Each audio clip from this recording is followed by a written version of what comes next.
Nirmala Kenyam kanas dialten kon tinlenka roashni kanur online TV. Bia Kamal Nirmala Kenyam. Me jiram jidit kajan channel me kanur online TV angot ken konowo kaler balinga jan gwasame der subscribe. The assassin's bullet came within a quarter of an inch of taking my life. Kwera America ni Donald Trump en chung roda kene Joe Biden ko dejana kwere which ka America charwach. Jan charwaje me chajalat ka kor keme charges de chajaber ki charge de nak wut mishora realeka kamach we duel ko be ye Donald Trump bakabat she Donald Trump chajaber ni jit kada ci Donald Trump chajaladi nena janahan ko jado badana de jalat kaja dungdo Tesla de ka kosandan en ci ye ka shikakan ko tek ka ko nyal jen mekan kamo no da bari jisda ki da pen jisda kwajaja jen ramamo chore alken wo be yeka bakabat jen che ber ka bar che bara che de ber wida dungdo chokot che jawlat ka jisda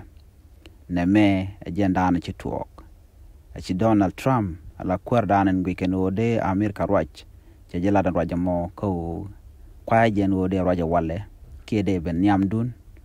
shirkam nen yana mo jisde cha perjeka ajan andanan chapet kadaw ki chaje de nak ajan ta danan ci Donald Trump ci jalat ke jenu tidial kenyen kot kwa jenu dong de mishirka na me de jejek dungdo cha tuo kan ba shalene kan ka kana me ba shabaka akunyal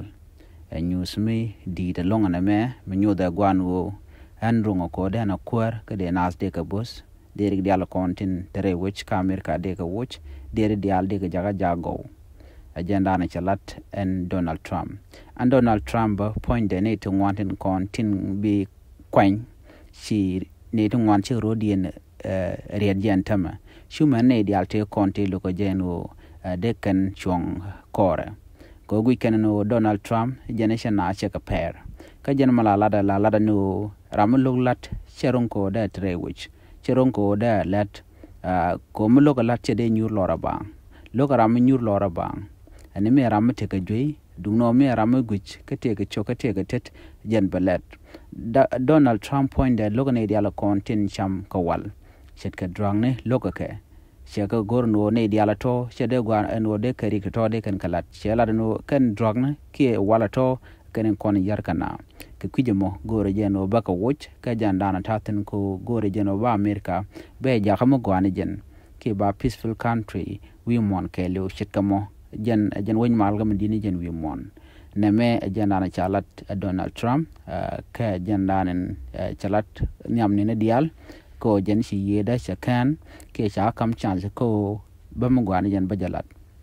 ko ramadanen shi gorno benak Sharon dungdo ci koda lok no bawgas de